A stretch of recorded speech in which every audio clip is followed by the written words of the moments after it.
À 6 mois des prochains scrutins ici en République démocratique du Congo, les partis et le regroupement politique peaufinent des stratégies afin de soumettre leur offre politique à la population qui va devoir les départager.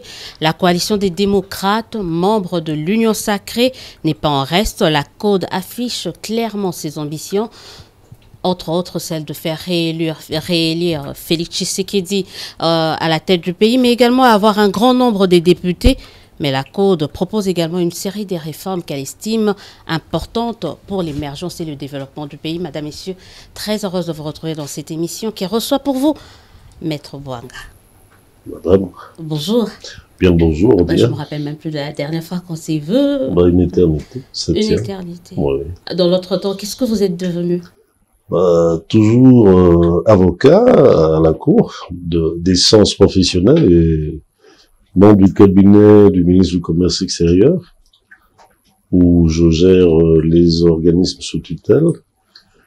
Et à part ça, je suis évidemment de corps et d'âme membre du CDER, dont je suis l'un des fondateurs et au cadre du parti.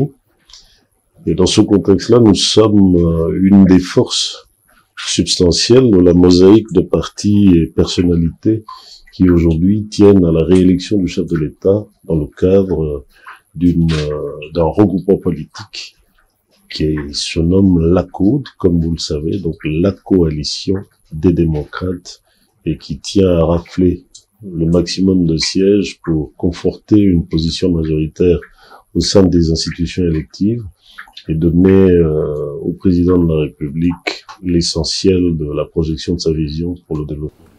Alors, on va essayer de savoir pourquoi vous tenez. Est-ce que le chef de l'État aura assez de chance pour rafler ce deuxième mandat? Est-ce que vous arriverez quand même à rafler les sièges dont vous avez besoin pour notamment impulser vos réformes? Mais parlez-nous un peu de la CODE. Vous avez dit c'est une sorte de mosaïque, plusieurs partis politiques. Moi, j'étais là lors de la présentation officielle de cette CODE un peu new look. C'est quoi la particularité de cette CODE, la différence entre la CODE et d'autres regroupements politiques? La CODE a repris l'essentiel de ce qu'elle était au départ, c'est-à-dire un regroupement politique qui a des objectifs précis, et entre autres celle première que je vous ai citée, que je vous ai reprise en termes de but immédiat, c'est-à-dire la réélection du président de la République, mais elle est refaite cette fois sur base d'un accroissement quantitatif en termes d'acteurs. Nous avons de très grands partis politiques et des acteurs de très haut rang, tels que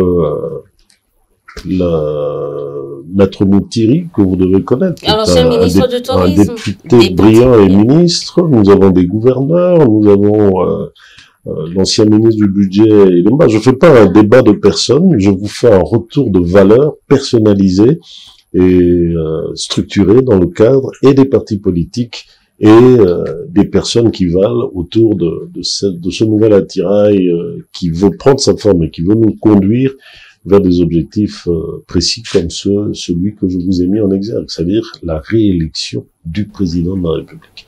Au-delà de la quantité, il y a une qualité des personnalités, en tout cas des personnalités qui incarnent soit des partis politiques, soit elles-mêmes aussi. Donc il y a un accent assez particulier que vous avez mis sur ça. Il y a de l'épaisseur dans ce que nous sommes en train de faire. Je vous ai dit que c'est un attelage qui a toute sa valeur et qui d'ailleurs aujourd'hui ne vous donnera pas de doute autour de l'ancrage effectif des acteurs dont le positionnement n'est pas à redire dans les espaces électoraux à occuper pour engranger le maximum de suffrages dans l'intérêt de ce que nous poursuivons.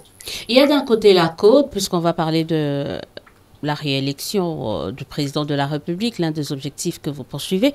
Il y a la CODE d'un côté, il y a l'Union sacrée de l'autre. Comment ça se passe entre cette plateforme et ces méga plateformes? La symbiose n'est pas à dire, elle a toute, comme on dit, toute la valeur de son évidence. Nous sommes membres de l'Union sacrée, non seulement en tant que parti CDER, mais encore dans le cadre de la CODE. Nous faisons partie intégrante de ce mécanisme actif pour l'intérêt du relèvement de la nation et nous faisons comme on dit, corps avec ce projet de refondation du Congo que porte le chef de l'État dans l'ensemble de sa mission et pour lequel il s'est engagé avec plusieurs d'entre nous autour de lui, ainsi que l'ensemble des Congolais qui se retrouvent de par les représentants qui sont au sein des institutions, au sein de l'arène politique et en qui ils ont confiance pour que nous puissions mener à bien cette procession. Parlons maintenant de cette réélection, l'un des objectifs de Félix Tshisekedi, l'un des objectifs que vous êtes fixés. On connaît quand même un peu les raisons pourquoi vous allez élire Félix Tshisekedi, pourquoi votre président ou votre coordonnateur, président du CDR, coordonnateur de la Côte, Jean-Lucien Boussa, peut élire le président, normal, 5 ans, 4 ans, quelques années qu'il est là en tant que ministre. Mais pourquoi la population doit à nouveau faire confiance à Félix Tshisekedi? Bien, je crois que le président de la République a repris entre comment dirais-je, ses approches et finalement la matérialisation de sa vision, l'ensemble des préoccupations de la population. Il est arrivé à la tête du pays et il fait un travail de restructuration, un travail de parachèvement aussi de ce qui avait été jeté comme base. Aujourd'hui, nous avions, par exemple, dans les acquis juridiques, une constitution qui, pourquoi pas, devrait être revalorisé ou revisité par des schémas de réforme intelligents. C'est peut-être pas tout de suite, mais un travail est fait et le chef de l'État nous aide à nous fixer sur une volonté de reconstruire l'État, une volonté de relever la nation. Je crois que son action à ce jour nous a permis de nous arrimer à nouveau sur de nouveaux prédicats de développement et de contact avec d'autres acteurs internationaux. Ça nous aide aujourd'hui. Quand je comptabilise, par exemple, son dernier voyage en Chine, je me dis que c'est un apport majeur parce que le pays... Sur la forme, quand même. Non, madame, fond, écoutez, la question de la chanson du fond et de la forme, oui. Elle peut s'entendre... On a vu la Chine mettre le paquet. Elle peut s'entendre sur des notes, mais la vraie portée doit se fixer sur des clés vraies. Si la clé de sol pour nous, c'est un débat véritable avec la Chine sur des fondamentaux de collaboration et de développement ensemble, avec un regard partagé, au regard de nos poids respectifs d'engagement, ça nous arrange. Je crois que l'approche du président de la République sur les réformes essentielles, ou bien sur la revisitation des prédicats de base qui assurent que notre contrat avec la Chine, dans le sens, quand je parle d'un contrat, c'est-à-dire notre coopération, puisse s'asseoir sur, comme on dit, des dividendes partagés. Chacun le tiendra comme il l'entend par rapport à l'approche de développement qu'il veut pour son pays. Vous êtes au cadre du CDR, mais vous êtes également, vous l'avez été tout à l'heure, membre, vous êtes dans le cabinet, en tout cas, du ministre de Commerce extérieur. Dans le cadre de votre secteur, qu'est-ce qu'on peut mettre à l'actif du président de la République? Bien, madame, nous sommes allés même au-delà des frontières en accompagnant le président de la République dans le cadre de la ZLECAf, qui a été un projet de très haute valeur pour l'ensemble du continent et qui aujourd'hui a sa mise en œuvre plus qu'effective. Et la RDC... La contestation, elle continue par rapport à la ZLECAf. Il y a une Vous passez outre... Il y a une construction progressive de ce travail. L'Union européenne, par exemple, était un ensemble qui s'est bâti au fur et à mesure. C'est parti de la commission de 1957 du charbon avec l'Allemagne, la France et d'autres pays d'Europe. Donc, c'est pas en un jour que Rome se bâtit. Et je pense que ce travail qui a été fait et qui a été une concrétisation dans le cadre des missions et du mandat qu'a eu le chef de l'État à la tête de l'Union africaine, je crois qu'il n'y a rien à dire. Il y a énormément de réformes qui ont été opérées dans le cadre du commerce. Aujourd'hui, vous avez la remise en état de la question sur la FICIN. Nous avons plusieurs autres réalisations pour lesquelles nous pourrons avoir une émission à part entière. Mais notre bataille d'aujourd'hui, c'est la focalisation autour de ce débat du jour qu'est la tenue des élections. Et c'est un des déterminants qui pourront aider le pays à entrer véritablement dans sa phase de développement dès lors que nous avons des institutions fiables. Oh, ok, on va parler quand même de ces élections, mais également des réformes que vous, en tant que code, proposiez, peut-être après, à mettre en pratique après les élections, mais c'est pas chaque jour qu'on se retrouve en face d'un conseil du ministre. Vous avez tout à l'heure parlé de la Chine. Je crois que c'est le premier partenaire commercial de la RDC, la Chine. Ben, je pense, comment on est arrivé à capitaliser au niveau du commerce extérieur cette relation, cette coopération avec la Chine, par exemple? Non, mais elle est tenue dans le cadre des projections du gouvernement et de son programme. Et je pense que le chef de l'État est lui-même la substance redynamisante de cet aspect des choses. Et d'ailleurs, je crois que lorsque vous parlez de la Chine, ben, c'est un indicateur, je ne dirais pas universel, mais mondial, pour la plupart des partenaires qui font corps avec elle dans des schémas de développement précis et des intérêts partagés. Parlons des élections, on va parler des réformes que vous comptez impulser après les élections, mais on parle d'abord des élections. D'abord, il faut que ça ait lieu. Est-ce qu'on aura des élections? Madame, c'est une certitude imparable. Je crois que les contingences qui accompagnent les regards des uns des autres sur une volonté de voir le système, le processus électoral atteindre ses fins, est respectable. Moi, je pense que tout acteur doit exprimer ses opinions, et cela se fait, mais ces élections, nous en avons besoin. Elles sont consubstantielles au développement de la République. Mais est-ce que ça doit avoir lieu à l'état actuel du pays, où vous avez une partie de l'Est qui est occupée, où vous avez des problèmes d'insécurité dans le Kwamut ou dans l'ouest du pays? Est-ce qu'à l'état actuel de la République, du pays, devons-nous impérativement avoir des élections? Ce n'est pas une situation souhaitée, mais je crois que lorsque l'on remonte le temps, on a toujours eu des élections avec des poches de territoires occupés pour lesquels on a trouvé des voies pour remédier à cette situation et continuer à y travailler après que les institutions aient été mises en place lorsqu'elles sont issues des élections. Ce ne sera pas la première fois. Nous l'avions en 2006, nous l'avions en 2018. J'espère bien on normalise un peu la situation. Non, l'on y travaille, l'on ne normalise pas. Je vous ai dit que je ne minimisais pas ce besoin d'avoir le rétablissement de l'autorité de l'État sur l'ensemble des limites du territoire. Mais face à cette réalité, qu'est-ce que nous faisons? Nous reportons les élections? Non.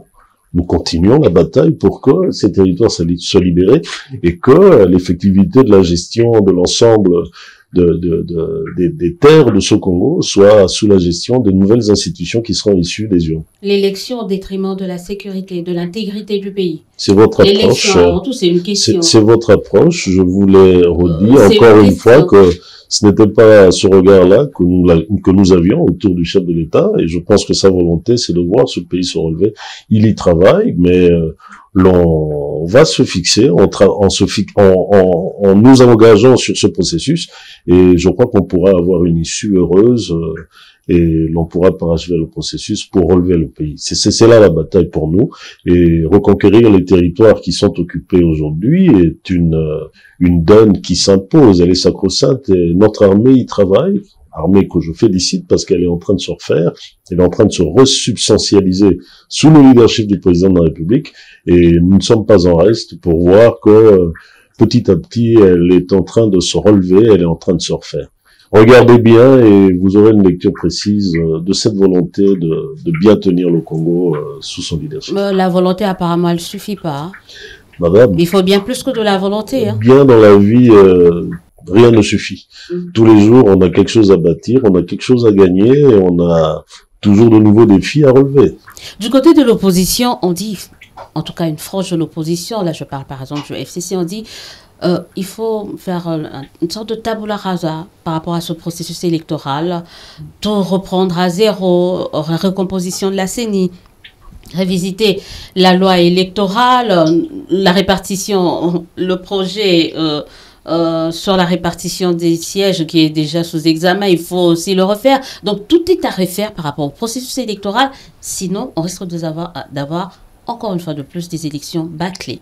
Les contestations relèvent, comme je vous ai dit, de la conception de chacun Et sous cette approche conceptuelle et analytique, je crains que les réalités du terrain soient en avance sur cette façon de lire les événements. Nous avons des électeurs, nous avons une loi sur la répartition des sièges, nous sommes en projection vers la tenue des élections.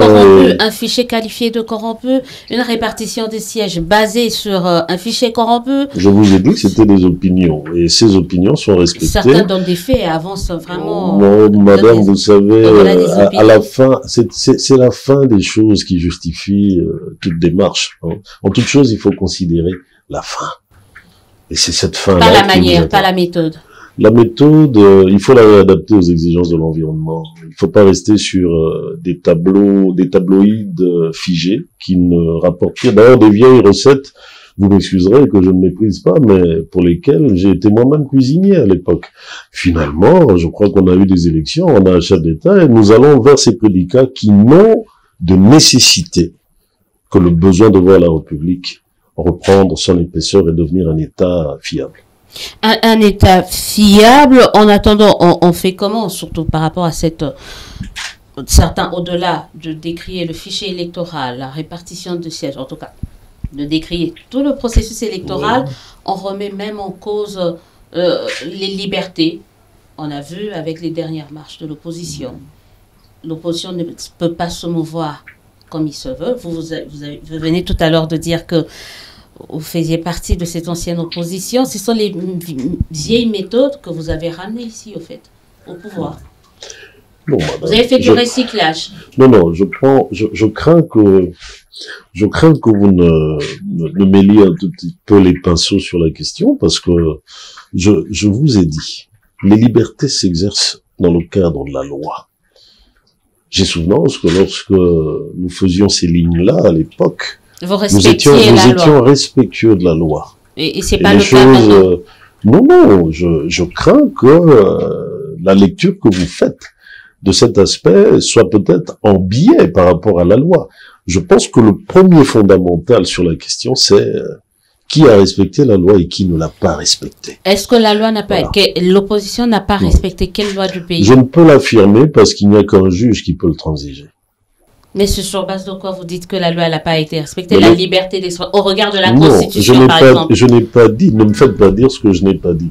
J'ai dit que les lois doivent être respectées et c'est dans les limites de leur exercice que le juge apprécie, que les instances compétentes apprécient lorsqu'elles sont saisies. Et chaque acteur a cette liberté de le faire. Chaque acteur a cette liberté. Donc il y a la problématique de la sécurité, vous avez dit c'est pas un problème, on l'a toujours fait. La problématique des libertés, des mouvements, d'expression des uns et des autres, vous dites c'est une appréciation que les uns et les autres devront faire. On parle de la situation financière, des voix se lèvent pour dire que le gouvernement, dont vous faites partie d'une certaine manière, n'est pas capable de financer jusqu'au bout le processus électoral. Mais ceux qui le disent, bon, je pense que il n'a pas assez mobilisé, hein. Non, je pense que ceux qui le disent doivent tenir compte de tous les paramètres qui accompagnent ce processus. Et ils ne sont pas étrangers à la question, puisque la plupart d'entre eux sont dans les institutions électives et ils savent comment gérer ou contrôler les institutions. Ils en ont le pouvoir. Il n'y a pas que ces acteurs-là, il y en a plusieurs autres. Donc, il y a des vecteurs et externes et internes qui accompagnent la situation de gestion du processus. Et je pense que nous ne nous écarterons pas des fondamentaux et des classiques en matière de tenue des élections. Il y a toujours eu des contestations. Vous pensez qu'on a les moyens de... J'aurais voulu finir, madame. Il y a toujours eu des contestations. Mais je vous ai dit, la clé, c'est que tout se règle dans le cadre de l'exercice des droits et des devoirs de chacun. C'est tout.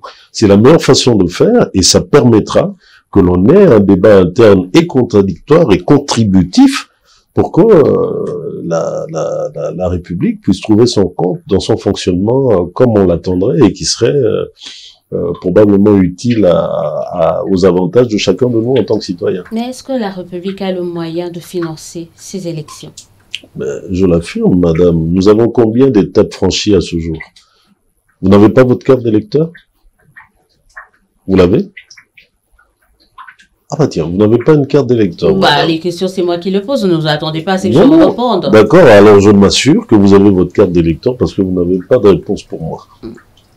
Il suffit d'avoir une carte d'électeur pour parler. C'est une des étapes du processus.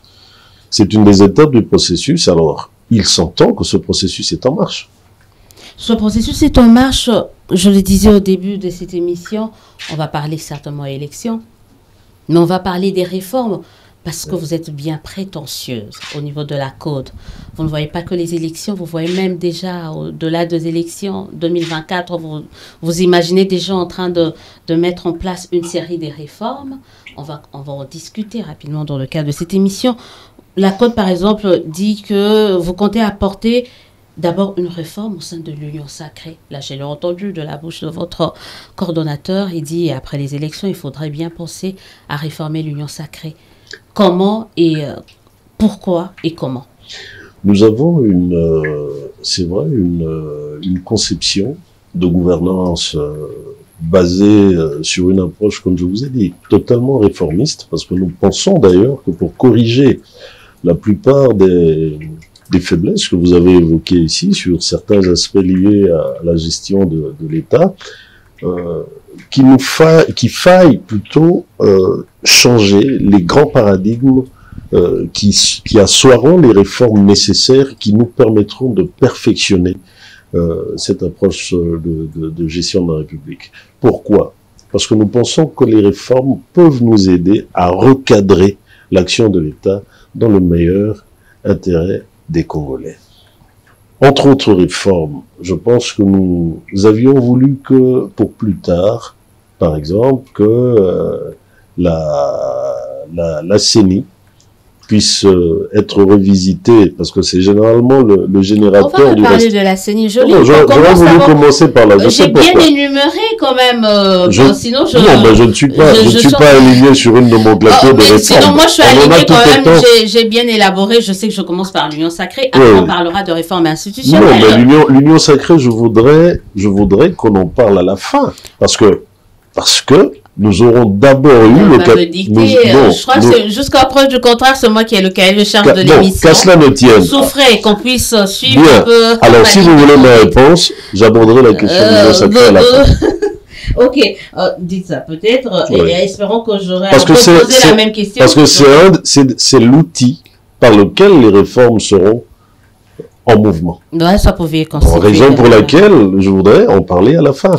J'aime mieux commencer par les propositions de réforme de la Côte, parce qu'elles seront contributives aux grandes réformes que pourrait initier l'Union sacrée. On commence par, peut-être par la CENI. Vous avez dit qu'il faut mettre en place un service. Non, il faudrait d'abord, sous un abord logistique, séparer la CENI du poids de ses missions. Il ne faut pas qu'elle s'écarte de ses missions. Elle est surchargée. Les appels d'offres à gérer. Non, si elle se concentre sur ses missions et que nous avons par exemple une structure entitaire étatique organisée telle qu'un établissement public qui s'occupera de la logistique et qui sera redevable tant devant responsable tant devant le Parlement que le gouvernement, on aura au moins un autre établissement de plus, de trop, diront certains. D'utilité, madame. De nécessité. Mais c'est comme ça que tout se Le processus électoral a souvent été faible et elle ploie sous le coup des pressions en termes de position de chaque acteur politique, raison pour laquelle il faut l'alléger et lui donner un peu plus de ressort dans une approche de séparation de la gestion de sa logistique avec l'accomplissement de ses missions constitutionnelles. Mais vous avez d'un côté le ministère de l'Intérieur qui peut se charger de ça, mais dans l'autre temps, vous pouvez avoir une structure au sein même du ministère du Plan qui peut également venir prêter main forte à la CENI. Pourquoi créer un autre établissement? Qu'à cela ne tienne, ce serait peut-être un peu plus efficient en attendant qu'on aborde les réformes sous cette forme-là, parce que généralement ailleurs en attendant chez nous deviennent pérennes. On a un très grand territoire et je crois qu'à ce stade on devrait peut-être avoir des approches très pragmatiques de réforme. Elles doivent être de nécessité, elles doivent être de réponse et non de structuration immédiate, parce que ça risque d'être très lourd en termes de prise en charge sur le plan de la dépense publique, ça peut peser. Donc, on préfère une solution pragmatique d'abord, le temps que les grandes réformes arrivent. N'oubliez pas que le Congo est en train de se relever pendant que nous faisons ces choses. Ça, c'est encore une des grandes missions à tenir. Donc, c'est une réforme provisoire. Elle n'est pas provisoire, elle est adaptative par rapport aux besoins qui se présentent et pour donner de l'efficience à l'action de la CENI. Autre réforme, alors celle-là, elle est carrément provisoire parce que vous l'avez mentionné, c'est un moratoire par rapport aux élections urbaines, municipales et locales. 10 ans de moratoire avant qu'on ne puisse organiser. Lorsque vous parlez de 10 ans de moratoire, vous catégorisez et fixez le temps. Non, notre bataille n'est pas celle-là. Nous expliquons que comment dirais-je, la tenue des élections urbaines et municipales, lorsque vous avez une lecture en vous reprojetant sur le temps en arrière, mais regardez bien, on a un grand problème, c'est sur le plan technique de sa réalisation.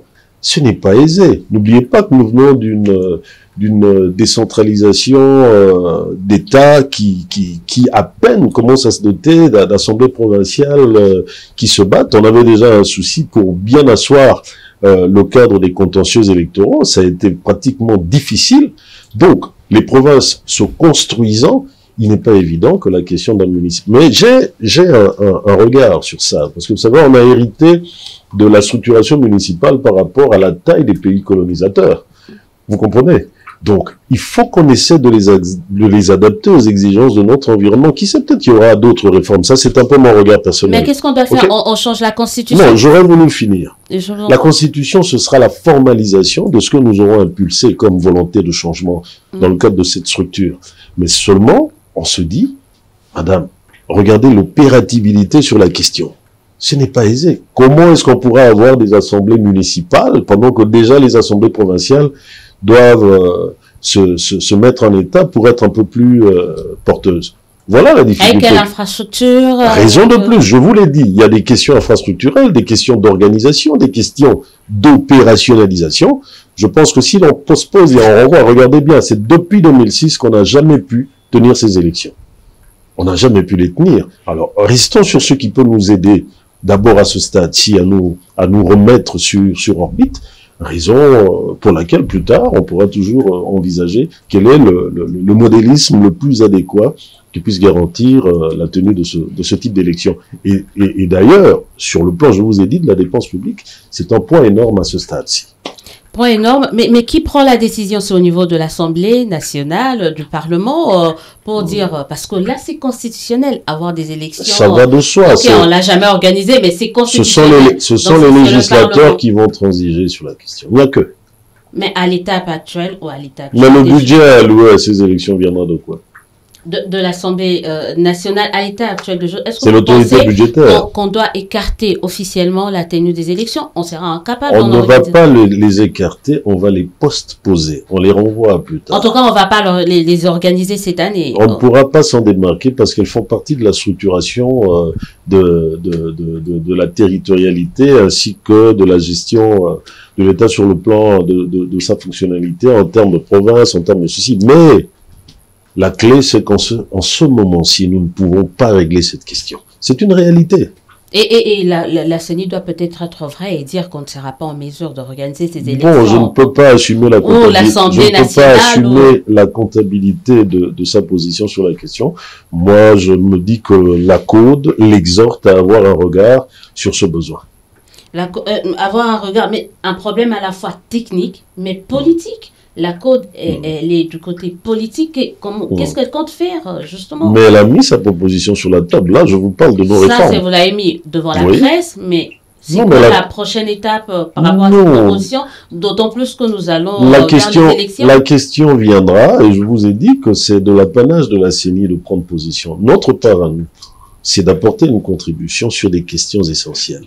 Et nous venons de la soumettre en termes de réforme. Mais pour nous, c'est à apprécier tant par les législateurs que par la CENI. Autre réforme que vous soumettez, qui reste à apprécier par différents partenaires de la sphère politique congolaise, c'est que la Code dit par exemple qu'il faut que le gouverneur devait être nommé par le président et non être élu. Mais ça y est, c'est 10 pas en arrière, là, quoi. Non, c'est pas 10 pas en Recentrer arrière. tout le pouvoir autour du président de la République. Non, je ne pense pas. Alors que certains demandent une démocratie directe, carrément. C'est une réforme qui se fixe sur l'avenir. Pourquoi? Parce que nous estimons que lorsque la politique du gouverneur doit émaner de celle du chef de l'État, parce qu'il est son représentant en province, il ne s'entend pas que l'on puisse... Ça n'a jamais été constitutionnel, cette histoire de représentant en province. Hein? Non, il applique une politique... c'est vrai, aligné, mais il n'a jamais été... Comment ce ne serait pas constitutionnel? Le gouverneur est le représentant du président de la République en province. Ça, c'est ce qu'on a voulu faire croire quand même. Faire croire, c'est justement à inciter le président à... C'est très bien repris dans les textes juridiques. Okay. Le gouverneur est le représentant du président de la République en province. C'est d'essence constitutionnelle, madame. Ça, c'est de un. De deux, il appliquera la politique du président de la République. Et s'il n'arrive pas à l'appliquer, la conséquence, c'est quoi? Nous aurons un chapelet de gouverneurs qui tombe en province, comme vous l'avez toujours vu. Et cette instabilité institutionnelle provinciale détruit la gouvernance des provinces. C'est une difficulté pour nos populations qui sont toujours en passe d'être en porte-à-faux entre la crise politique au sein des assemblées provinciales et la gestion du gouverneur qui assure le quotidien de la politique de cette assemblée et qui logiquement devrait émaner du président de la République. Raison pour laquelle nous proposons que nous ayons des gouverneurs nommés, mais sur consultation de la majorité de l'Assemblée provinciale par le président de la République. Donc, ce serait une solution. Et le gouverneur ne seront pas élus par les assemblées provinciales. Madame, si vous élisez un gouverneur... Non, je vous donne un exemple. De la démocratie. Non, madame, la démocratie est une valeur. C'est un référent constructeur, mais la réalité de la gestion des États, c'est aussi une autre donne à prendre en considération. Regardez combien de crises nous avons eues dans les assemblées provinciales. Je peux vous citer Mbandaka, je peux vous citer le Maniema, je peux vous citer d'autres assemblées provinciales. Mais c'est dû à l'admission de l'exécutif central à la gestion, justement, c'est ce que vous dites, et ça n'engage que vous. Mais moi, je vous parle de l'essence de la crise. Quelle est l'essence de la crise? Quel est son substratum? Quelle est l'essence? Mais ne pas vous aligner sur la politique du président de la République et de son gouvernement central. Les gouverneurs de province sont l'émanation des députés provinciaux qui ne proviennent pas forcément de la raison de plus pour que l'on trouva une solution palliative qui permettrait qu'il y ait une stabilité des institutions provinciales par une application constructive et, comment dirais-je, synchronisée entre le président de la République et son représentant en province. Raison pour laquelle, comme je vous l'ai dit, nous proposons que nous ayons des gouverneurs nommés par le président de la République le temps que les assemblées s'affermissent. Regardez-les, il y en a quelques-unes qui n'ont même pas d'endroit où se réunir. Vous le savez, madame, il y a des problèmes structurels, il y a des problèmes de logistique, il y a des problèmes de fonctionnalité. Nous voulons que ces provinces, ces assemblées provinciales s'affermissent, qu'elle soit maturée sur le plan structurel, parce que c'est très important, ça aidera énormément avec une réforme comme celle-là, qui n'est pas une réforme éternelle. Elle peut être revisitée et... Encore une fois de plus, je disais que ce sont des réformes provisoires. Ce sont des réformes provisoires. Vous les appelez provisoires, nous les appelons des réformes qui sont appelées à être à s'améliorer provisoires. Mais qu'est-ce qui ne s'améliore pas? Je vous ai rencontré sur le plateau, vous n'étiez pas aussi jolie. Vous les tirez, mais... Non, madame, je pèse mes mots. Je pèse mes mots. Je ne sais pas si je dois prendre ça pour un compliment ou... À vous de le faire. Moi, j'ai posé l'acte. Alors, je vous demande une chose, madame. Dites-moi, qu'est-ce que vous connaissez des États et qui assurent que rien ne peut changer? Tout se développe. Récapitulons. Selon la Code, il faut les députés provinciaux vont être élus, mais ils ne seront pas et ils ne pourront pas se choisir un gouverneur. C'est une réforme c'est juste la question. Proposée pour la suite. Voilà, c'est pour la suite, c'est-à-dire en attendant 2024. En attendant que l'autorité de l'État soit rétablie sur l'ensemble du territoire, en attendant que nous puissions consolider les institutions provinciales du pays, en attendant que nous les dotions des structures utiles qui leur permettent d'être fonctionnelles et que la démocratie que nous avons d'essence puisse mieux s'exprimer dans un nouveau contexte réformiste. C'est pas Au nom interdit. de quoi, Maître Bouanga, Oui, au nom de madame. quoi vous voulez concentrer un si grand pouvoir entre les mains du président de la République? Un si grand pouvoir. Bah oui, déjà qu'il a tellement de pouvoir dans notre pays, vous demandez encore à ce Mais qu'il puisse nommer, lorsqu'il consulte n'a rien- l'Assemblée, la consultation, elle est vous différente estimez- d'une vous- élection, vous- parce vous- que l'élection, ça s'impose mais l'élection au n'est pas, président. non, madame, l'élection n'est pas une panacée. Mais On en a eu, On peut élire un président, mais on ne Oui. peut pas élire un gouverneur qui est le représentant du président. Nous proposons cette réforme, madame. C'est à vous de l'apprécier au regard À de ceux vos- qui nous suivent, c'est à vous de l'apprécier au politique, regard de votre approche sur des questions d'exercice Non, du mais on pouvoir devrait bien démocratique. comprendre aussi. Non, Pourquoi madame. concentrer autant de pouvoir entre les mains du président si c'est né pour le rendre dictateur? Je vous ai donné d'abord le développement de ma démarche. Je vous l'ai rendu. Quel est le premier élément de base? L'environnement des assemblées provinciales est notablement crisique. Est-ce faux ou vrai? Notablement crisique. Nous en avons combien? Je vous l'ai donné avec des éléments précis et des exemples plus qu'illustratifs. Nous avons eu des crises dans combien d'assemblées provinciales qui ont retardé la mise en œuvre de la politique du gouvernement central dans les provinces? C'est là toute la maladie que Et nous donc avons. la solution, Attendez, madame. concentrant tout le pouvoir, Ça remettant le pouvoir entre les mains. pourrait nous aider efficacement à mettre en œuvre la libre administration des provinces, parce qu'en ce moment-là, nous aurons un développement un peu plus concentré et actif, ça c'est de deux. Nous pourrons avoir une projection sur une de nos réformes qui arrive, d'ailleurs, pour laquelle nous demandons encore un assouplissement en attendant la mise en œuvre de la caisse de péréquation qui viendrait de ce que le budget soit véritablement mis à la disposition des provinces. Au lieu des 40%, nous sollicitons que ce soit 20% et que ce soit pragmatique. Et plus tard, nous pourrons revenir à l'essentiel. On va terminer Oui. rapidement. Une dernière question par rapport à cette réforme. Donc, vous demandez à un président de nommer un gouverneur dans une assemblée provinciale où il Oui. n'est pas forcément majoritaire. Ce n'est pas ce que nous disons. Il peut être majoritaire comme il peut ne pas l'être. OK? Mais il doit nommer, c'est lui qui nomme. Ce serait intéressant. Pourquoi? Parce que ça nous aiderait à avoir une politique plus réaliste dans la consolidation des structures À quoi provinciales. servirait alors une majorité au sein de l'Assemblée Mais provinciale? elle donnera un avis utile au chef de l'État. Un avis qui peut être refuté. Non, madame, vous voulez... Consultatif, vous avez Alors, dit. entre cela et, Qui n'est pas- qui ne s'impose entre pas, cela d'ailleurs, c'est et un un gouverneur dont la politique est en opposition à la politique du président de la République, vous voulez une crise Mais pourquoi faire des beaucoup plus demi-réformes? vive? Non, ce ne sont pas des Mais demi-réformes. oui, Ça, parce c'est que votre la constitution. Constitution, elle est Oui. claire. Oui. Si on veut faire des réformes, révisons carrément tout. Oui, Dites mais que madame, peut-être que les députés peuvent commencer à être vous ne nommés. parlez pas d'une action, vous ne parlez pas d'une action qui aura lieu demain. Nous parlons de la projection d'une réforme après les Mais élections. on doit essayer de voir la faisabilité Mais de nous en cette ferons la lecture. réforme. Vous ne serez pas la seule au regard voix. de la Vous ne serez pas la Constitution. seule voix à On est l'apprécier. là justement pour éclairer les gens. Les Raison par pour rapport à laquelle ça. je vous dis que vous ne serez pas la seule à l'apprécier. Il y aura des élus dans les assemblées provinciales, dans l'Assemblée nationale qui vont les apprécier, et même au Sénat. Mais ça Nous, ne nous nous faisons- empêche pas de nous poser certaines questions, Madame, de relever certaines incohérences quand même. Je dis ceci. Who dares wins, comme disent les Anglais. Qui ose vaincra. Nous tenons à cette réforme parce que nous estimons qu'elle peut être utile à la consolidation de la réalité de la gouvernance de province. Et je vous ai donné des arguments imparables pour lesquels vous ne m'avez pas donné de réponse. La Parce réponse à que toutes l'invité les- c'est vous, Oui, la journaliste c'est oui, mais moi. dites-moi, N'attendez quelle pas est que la je vous donne- solution à toutes les N'attendez crises pas, dans c'est- les assemblées provinciales? En tout cas, C'est d'avoir un gouverneur dont la politique s'oppose à celle du gouvernement central? Je ne pense pas.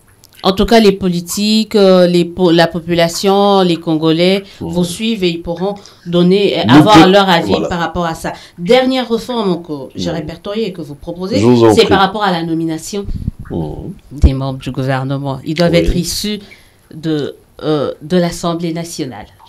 Non, sous un abord Ils doivent être des élus. c'est ça. sous un abord purement principiel, un peu, comme on dit, après une lecture comparée de ce qui se passe ici en Afrique, nous avons vu que le dynamisme politique, dans le cadre de la gouvernance, s'est entendu sur des principes forts tels que la représentativité et la redevabilité.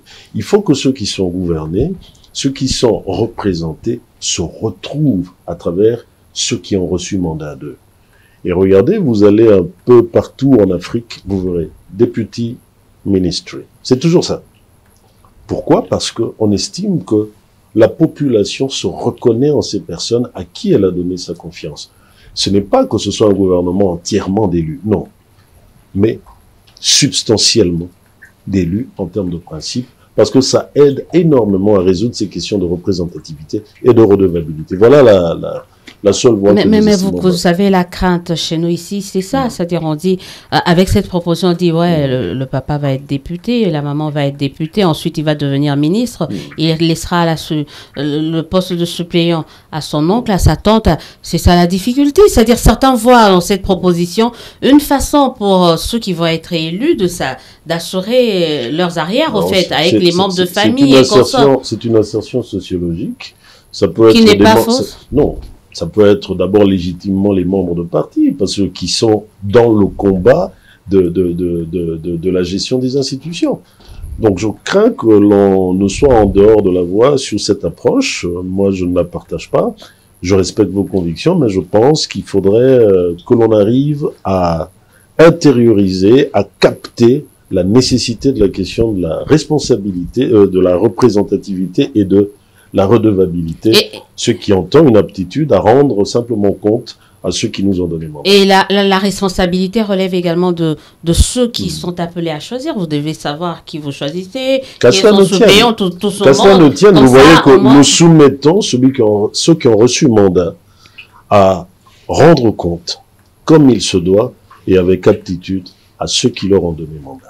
Maître Bouanga, on va terminer cette émission. C'est toujours un plaisir d'échanger.